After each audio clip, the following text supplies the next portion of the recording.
Welcome to It's All in Your Head podcast. This is episode 20, and I'm here with my colleague Tara Ray, and we're going to continue our discussion today about race. And Tara and I want to talk about why we think this is an important discussion. So Tara, why do you think it's an important discussion? I think it's an important discussion for a couple of reasons. I know that I feel like over the past, I want to say 4 years, probably with the prior administration, that things regarding race have gone back to a place that I would consider to be quite ugly. And I would love for us to be able to talk about it in reality, but also talk about some bright spots in it, and then talk about what we can do and that it's okay, because it's been a new thing where we really should, in treatment, allow our clients to talk about what's being termed now as racial trauma. Because, and I think that depending on a person's belief system, whether they're Black, whether they're white, whether they're Asian, whether they're, whatever race or ethnicity, that everyone has the potential to experience racial trauma in some type of way. And I just think that us keeping it at the forefront right now is what we should be doing. And just to remind everyone, when we're speaking, it's not from anyone's research or from this or from that. It is how we feel. It's our opinion, challenges on it. It just helps us to keep a healthy dialogue regarding racial issues going. So that's Right. my thoughts on it. What about you, Michelle? Yeah, and it's just our opinion. And I think it's been really sad, a lot of things that have happened. And I've mentioned to you that my husband is a very conservative, and I'm much more liberal in my views, but I'm probably more conservative than you in my views. But I think what's been really sad along the way is that I haven't heard the amount of prejudice or racism coming out of the kind of things he listened to and his conservative end that was being accused. And so there was all these accusations that there was racism and all kinds of things being said on the conservative end, but I never heard it. I never heard any of it when he was listening to all of the things he was listening to. He was talking more about the economy and trying to get the economy jump started and all that kind of stuff. And so it's really hard to kind of know exactly what was happening or why or where all of the things were happening, but nevertheless there was a lot of damage being done. And now I think it's really important that we undo whatever damage is done. And so the thing that you and I had talked about, the very last thing we said, I think, in our last episode, was that what you had wanted was someone to hear the stories, was to really hear and experience the stories that you know are part of your history. What do you feel about that right now? And I think, in clarification, I didn't mean so much stories in specific, but more that there should be a collective level of sensitivity related to the history that Black people have experienced in this country. So I think it's more that and it seems that some of that is happening. And I want to say this. I believe there is a difference between being conservative and being racist. I need to say that loud and clear. So maybe what you all listen to is not racist. Right. But there are people who claim to be conservative that are also racist. And what they bring forward is their racist view, not just the issues of conservative or conservatism. I think that's the word. I am conservative in some aspects because of my religious and spiritual foundation. But I'm also very liberal, more so because of my profession. You know, Right. because of who we are, we make a policy of inclusion because we can't help you if you're somehow excluded in our minds. So I think that it's different. And I think with that, it pulls both of us kind of more to the center, if that makes sense, Mhm. regardless of our racial or ethnic background. So I guess I wanted to make sure that I make that be known. I really believe it's a difference between being conservative and being racist. I don't use the two terms synonymously. Okay, yeah. And that's probably an important thing to say too. And you're right. And maybe that is why this issue's never come up between us before, is because you and I have made a lifetime practice, or at least as therapists for sure, of being inclusive of all people and all ideas so that we can help people and meet them where they're at and then Mhm, help them get to where they want to be. And you're right, you can't do that if you're judging them, for sure. mhm, And we make a habit of mind of not judging people for any mhm, reason whatsoever. I wish there could be that in the world in general, for sure. Um, at the same time, what you and I are trying to do here, I think, is to give people an idea of how, if they are encountering people who are not understanding each other, what they could do to understand each other better. mhm, How would they do that? How would mhm. they understand each other better? And I think that, and I said this before, and maybe that's where I think when you say you think I want them to hear the story, I was talking about there's a certain level of intimacy that goes along with getting to know someone. Mhm. People who are insensitive don't share that level of intimacy, if that makes sense. Because once you do, then it changes and it's more about care for the person than even care for the idea. Just like we have children.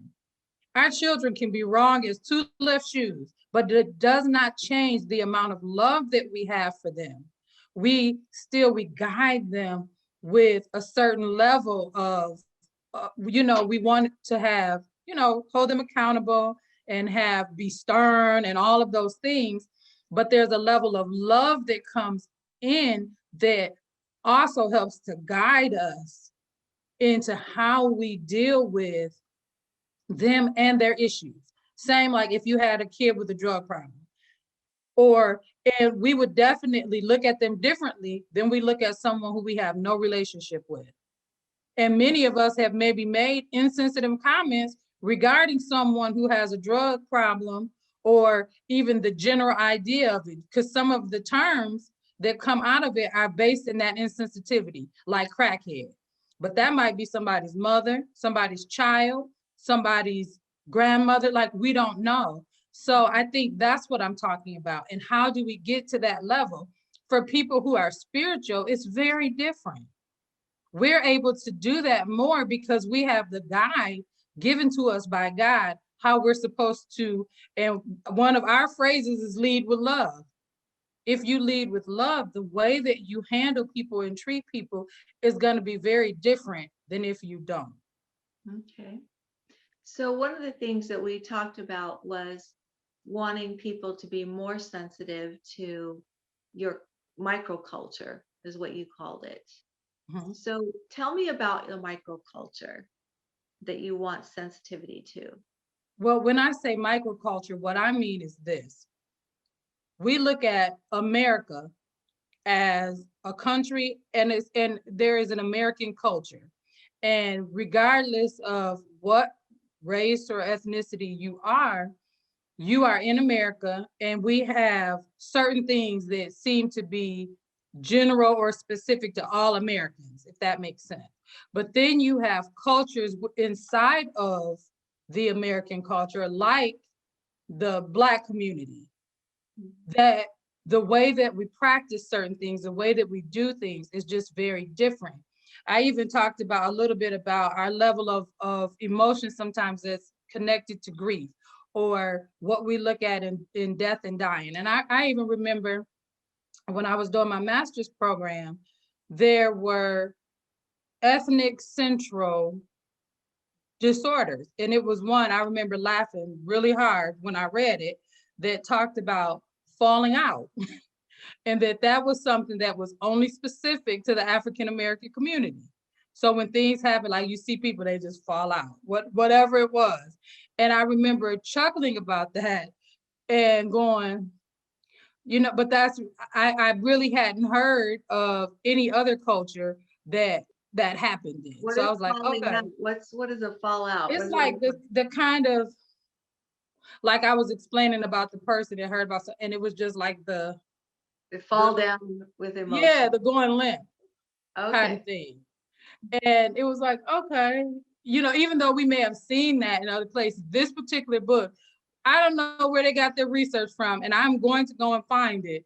But it talked about that being specific to the African American community. And there were other, different, that based on the ethnicity of the person, that they had different other ones too. But that was the one that stuck out to me, that I just have carried, because I was like, wow, this is really interesting that it's even been studied like this. But that's just kind of, a weird example of what I'm talking about. That there's certain things that are very different. The way we handle different things is just different. And there's not, I think where there's lack of understanding, you also find some of this lack of sensitivity. Mhm. Okay, so what exactly would you want to see different? Let's say you were saying to me, Michelle, as a white person, I want you to be different in this way. What exactly is it you want different? I don't know. I can't that, and I think I said that before. I can't even, I have no idea. I really don't. I can't say specifically, I want you to be different in this way, because number one, I can't be presumptuous and think that I can speak for the whole Black community. That I can't do that. But then also, there's just so many different layers. I don't know if I could say where to begin, if that makes sense, because Mm. I don't know, because there's so many different aspects of things that need to be addressed. Right, but let's give it a try. Let's give it a try. What would be one thing you would want different? I really can't. So let's flip it. One thing, what would you want? Where would you think that you would feel comfortable telling people that the white community should start? The white community should stop doing what they're doing? No, should start in this process of change, because I think that's really what we're talking about. Mhm. So I would say probably that we should start doing would be,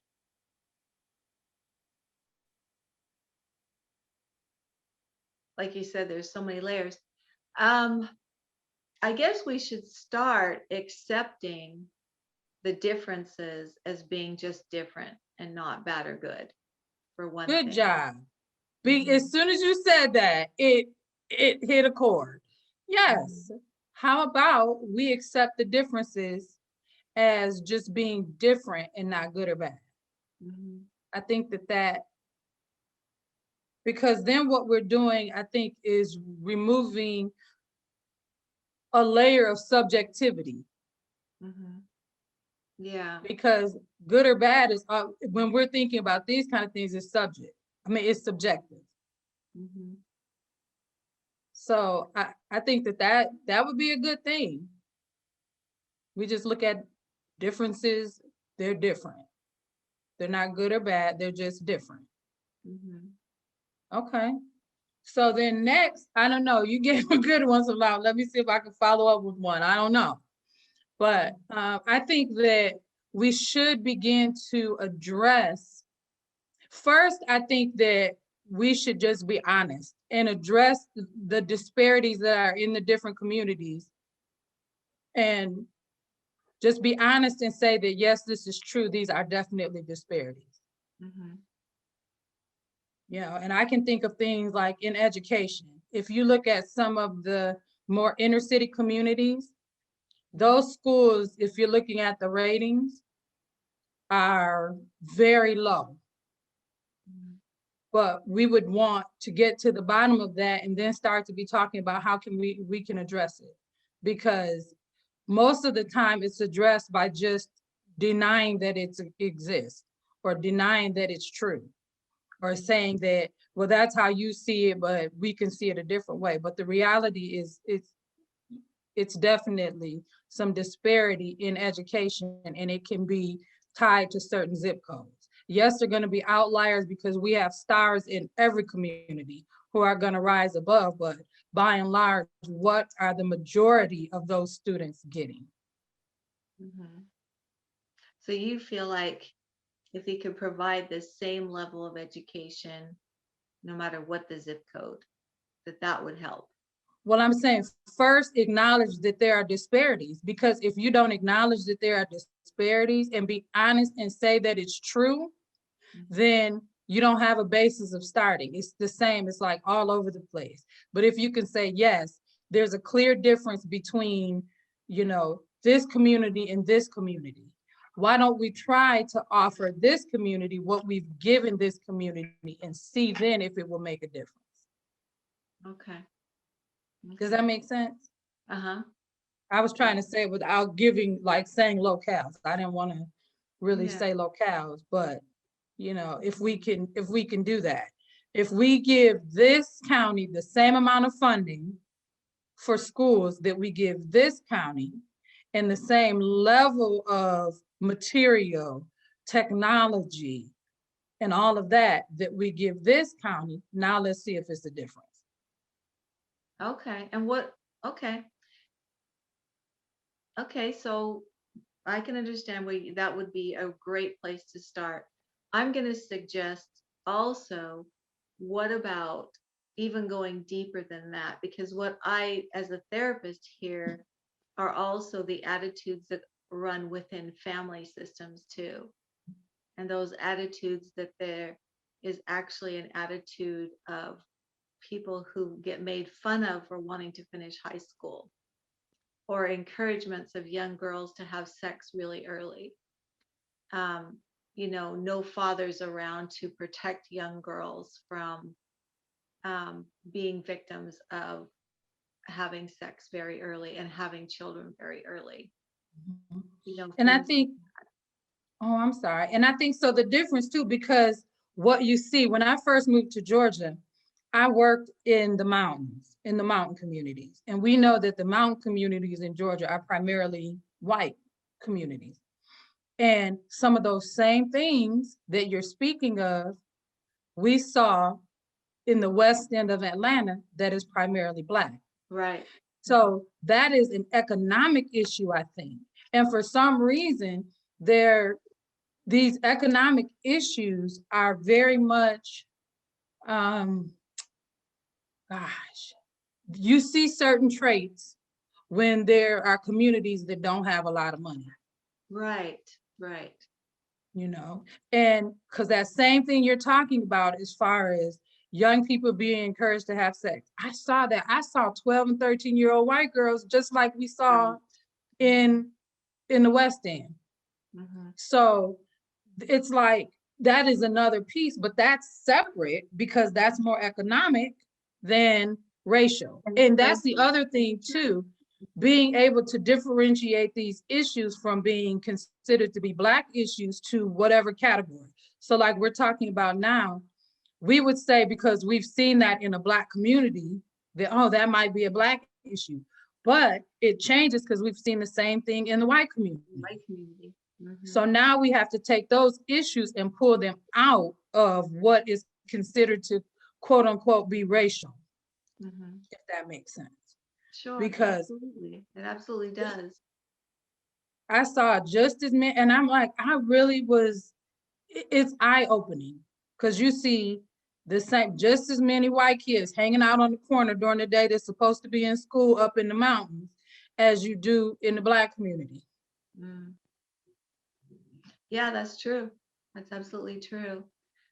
So you feel like if we funded educationally the same way and got kids what they needed that way, that would make a difference. So there's That number would one. make, that would, well, I don't want to say number one, but that would make some difference. And what I'm saying is, in education is not the only area that you see disparity. You also see it in hospitals, Mhm. different things like that. So just recognizing, or first recognizing, second, acknowledging that it's true, third, Mhm. addressing it with equity. Okay. And it could be, there's several issues. I mean, I don't know, we would have to take a lot of time and brainstorm what all of those issues are, but there's several issues. Also, things like there are housing disparities, there's lending disparities, there's all these different things that can be addressed once they're acknowledged to be true. Mhm. So I mean, that's one thing, but gosh, I don't know. It's multi-layered. It really is. It's multi-layered. Because I know some people who are conscientious, who take up the fight, in a sense, I guess, or whatever, always want to know how they can be proactive and help. Mhm. Then we have to address on both sides of the fence. And now I'm saying the racial side, the racial divide, people who want things to stay just like they are. Mhm. And there are people in Black communities, depending on how whatever's going on, and in white communities that want things to stay exactly how they are. And Mhm. being able to acknowledge that again and address it. So I think basically the biggest thing is truth. How do we operate based on a level of truth? Mhm. And I mean, I know it sounds like I don't know if I even feel more confused, but I know that that would be part of it, because so many things have happened. I watched this, I don't know if it was on Netflix, I can't remember, but it was funny. They were talking about a lot of the things that have happened politically, but it was done really in comedic, in satire. And it was a person who, I forgot what role she was playing, but every time they would ask her something, she would answer. And then they would say, so what you said is this. And she says, I didn't say that. That's not what I said. And this went on for, I don't know, however many minutes. But every time she would make a statement and then they would ask her a question based on that statement, she would say that that's not what happened. Thank you for joining us for It's All in Your Head podcast. Remember to subscribe, like, share, and please comment. Whatever mental health questions you have, we will be happy to answer them in future podcasts. So Michelle, I know I just said a whole lot of stuff. So I really want to know just what are your thoughts about anything that I've said, or even other thoughts that you might have. Well, and I love listening to you. I love listening to your perspective because I don't have that perspective and I need to hear it. And the thing that I want to tell you from my perspective is that I do, having moved to Georgia and having interacted with a lot of people of every race, I have not encountered anyone who has treated me badly, nor have I had uncomfortable interactions with anyone. I've always been treated respectfully on a personal level. I've treated others respectfully on a personal level. I've made wonderful friends. Both of us have worked together. We've worked together. We've met wonderful people. My personal experience has been really fantastic. And so I haven't really encountered it on a personal level. And so, um, being an idealist like I am, I guess, I hope that the world has gotten better than it used to be. I guess I'm hoping the world is getting better than it used to be. Not that there aren't still problems. I would imagine there still are. Um, One of the things that we talked a little bit about, how how like some of the things culturally that are going on right now, where there are things being perceived as being racially prejudiced that are not, like Dr. Seuss books or whatever it is that's going on right now that people are perceiving as being racially offensive that were never intended to be. Mhm. And so we know that there are some perceptions that might not even be intended to be bad, because on a personal level, I'm not experiencing it. And other people have said that too, that on a personal level, they're not really experiencing anything bad that way. Now, other people have had bad experiences on a personal level, like you've talked about medically, maybe not getting the same kind of treatment. Mhm. Um, there are other situations where people have had personal experiences. Definitely, there's problems with the situations with law enforcement. We Mhm. definitely know that there's a difference there in how people are treated. Um, we know that there are some issues. Um, and I hope that we can identify those places and just really make them better, and I just don't want to make issues where there's not. I really hope that we're not going to do that as a culture, because I think we've come so far, and it would be really sad if we perceived issues where we've already overcome them. There's a really great podcast out there. The Brene Brown does her own podcast, and she has an episode recently with a Jewish woman, Edith Eger, and she's 93 now, but she was one of the youngest people in Auschwitz, and she wrote a book called The Choice. And she talks about how even after the Jewish people were liberated, many of them went out the gates of Auschwitz, and after a short time came back inside and just sat, because they didn't know what to do with their freedom. That the prison that they had been in was actually now in their mind, and Mhm. they didn't know how to break free from the prison that they had been in for so long, because it's now in their mind. And she writes a whole book about how she herself had to overcome and make her choice to free herself from the prison in her mind. And I grew up with some trauma because my mother had some mental health issues, and I was the oldest child. So I got a lot of the brunt of that. And we've talked about that in previous podcasts. And that made me stop and think about, have I really walked out of the prison of my childhood? I'm 60 years old. And I know that at times I've never really walked out of my own prisons either. I've stayed there. And I would love to see um, the prisons that we have in our own mind. Are we walking out of those? You know, Mhm. Mhm. and because I think that yes, those prejudices absolutely exist. At the same time, let's not create them in our mind. You Mhm. know, where they Absolutely. and not make them exist in our mind too. Mhm.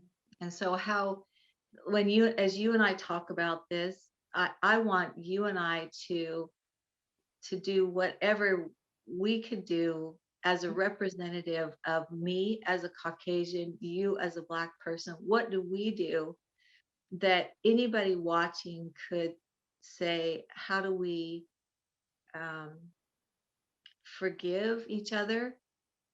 Um, that we could move our entire races forward. What could we Mhm. do?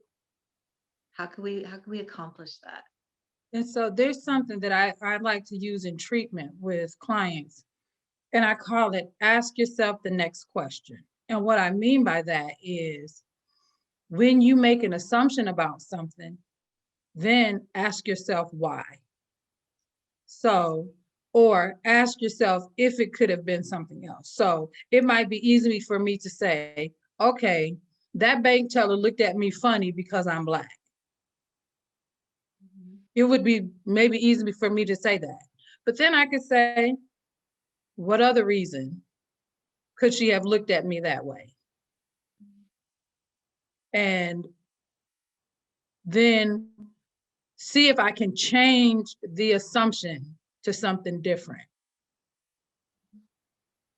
Does that, I mean, I hope that that makes sense how I'm saying that, because sometimes if you can ask yourself the next question, you get more clarity. And it could be because I was Black, but it could be something else. So let's sometimes try to find the something else. Is that going to be possible all of the time? No. But at least have the courage to ask yourself the question and not fall into that same way of thinking that we would have fallen into before. Yeah.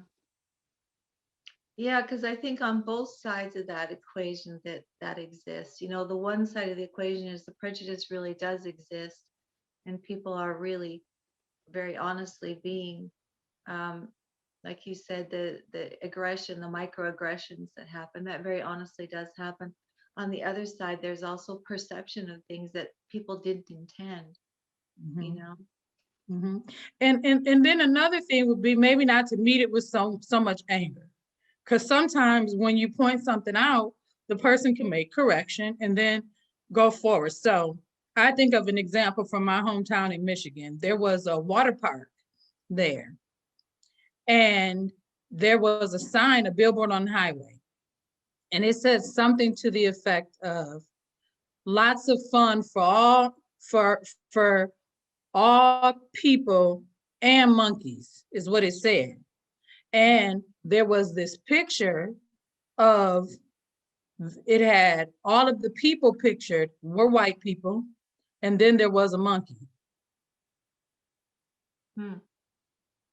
People were highly offended. They were. They were highly offended.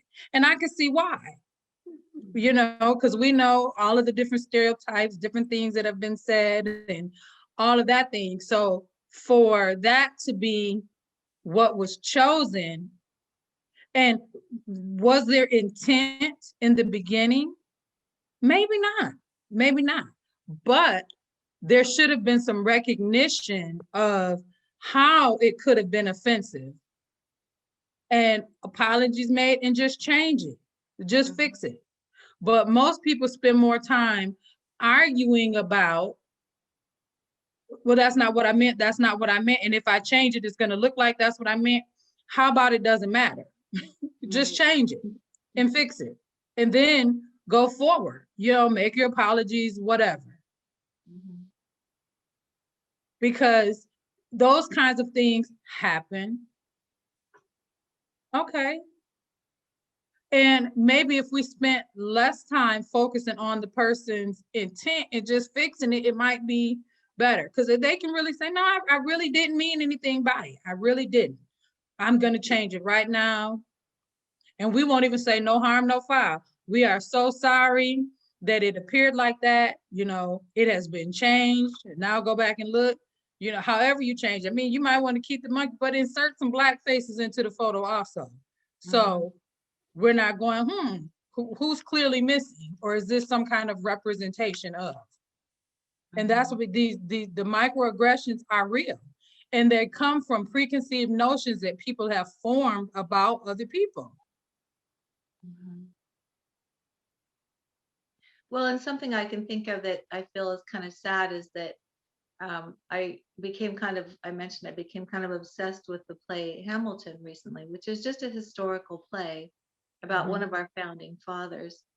And Lin-Manuel Miranda, who wrote the play, in trying to be sensitive to the fact that it was a bunch of, white people, about the history of those people. And there were slave owners at that time, but Hamilton himself wrote against slavery his entire life, and in fact, was not one of the people who was for slavery at all. But because it was a time where they were the oppressed people, when he cast the actors were all cast as African American and Hispanic people, because they represented the immigrants of the time. The immigrants were the white people, but the immigrants now would be more represented by, the minorities would be more represented by a different class of people. So he Mhm. cast all the actors as minorities, current minorities, who would have represented minorities back then. So he was very careful to be very culturally sensitive in representing currently who the minorities are by casting them into the play in these roles. But it got so much criticism because some of the people were slave owners back in history, in the historical characters, that the play has become taboo. And it's an Mm. excellent play. I mean, has won so many awards and well written, and so such a good play. And he did his very best to portray historically something in a culturally sensitive way as good as as well as he could, and it has met with all this criticism, and it's just so sad because it's brilliant. It's a brilliant piece of work, you know. And to me, I Mhm. just think that it's kind of an example of how somebody's just kind of gone too far. Mhm. And when you say that, I think about all of the things that have been going on. Like you talked about the Mr. Potato Head thing, and you talked about the Dr. Seuss thing. And there's so many of these things where I think our producer called it the cancel culture. If it makes anyone uncomfortable, we just cancel it. And I think that is a way of putting a band-aid on a system that has just been perpetually broken. Instead of fixing the issues and having honest dialogue, we choose to cancel things, get rid of things. I I mean, I remember one of the things about the Dr. Seuss books that I always thought was kind of, it was different, but encouraging at the same time, is people were in there that were purple, people were green, people were, it was never a representation, I believed, of, anything that could be considered to be offensive. And again, I'm speaking like not really knowing, and I probably shouldn't speak about it because I don't know what the whole controversy is. So I do apologize. But just hearing that it could be a controversy is something. I would rather us take time and just put real, true, authentic, not just words, but like in the Bible talks about the Pharisees and the Sadducees who always got together to debate different things just so they could have more and more to argue about. I don't want to be like a Pharisee or a Sadducee. I want to be like a person and us having real dialogue. But I think that too requires that internal change that we try to facilitate in therapy a lot, and then some external changes also. Because I think people would probably find it strange that we are such good friends and that for I don't know how many years we never had those conversations because we always found things that we considered to be more meaningful to talk about. Right. And when there is an issue of injustice, because you're a person who is very self-aware, I know I say this all the time, we probably find ourselves on the same side of the issue. Hmm. So there would be no debate. Right. Or even if we're not, we just accept each other that way. In a way that we didn't even know that we didn't agree, maybe. I don't know. Right. Because we know Absolutely. who each other are, and we hold each other accountable. So I guess it's different. And it always goes back to relationship. Hmm. Even if I say something to you that you don't think makes any sense at all, you will say, okay, Tara, I hear you. I think that there's another way we can do it, but okay, I hear you. And I know, and we've even had the conversation where you say, I know this is a point where I would spend a lot of time trying to convince you, but I don't just have the energy to do that today. It's like, okay. So it's just, I don't know. And maybe if we spent more time making these meaningful relationships, and the other part, both of us being Christian people, we do believe in the word of God. And there's certain things that we're just directed to by the word of God not to even focus on. And so we've just made that, I think, a practice, whether it was subconscious or conscious, that there's certain things we just do not focus on. Right. And that's probably true too. Yeah, that's probably true. And, really accepting and loving people where they're at and for who they Mhm. are. And our commonalities come in the fact that we're both successful, ambitious women, and we think alike in that way. And Mhm. that's the commonalities that we share. And we've kind of always just done that. That's just our thing. Mhm. And so, um, I guess if we wanted to, back to our topic of healing the divide with people, it's really coming down to what, I guess, if we look at our friendship and say, how do we heal the divide with people? It's really about um, just respecting each other's differences, um, holding each other accountable Mhm. when the other person might need a little bit of encouragement, or even checks and balances sometimes. Mhm. And sometimes we can hold each other accountable. So we don't tiptoe around each other. We do Mhm. say to each other, hey, think about that for a minute. Mhm. Um, and maybe that's the key to all of it. Maybe that is the key. So as we close out this talk, I just want to state that I really feel like if we can get to the point where we can just get rid of a lot of the prejudice or the feelings and the fear associated with being prejudged, we can have more meaningful lives, more meaningful relationships, and more meaningful friendships. And we can experience our lives on a much deeper level. So thank you all for joining us for It's All in Your Head podcast. And remember, Mental health matters. and if you don't deal with your stuff, it's going to deal with you. Bye Bye. bye.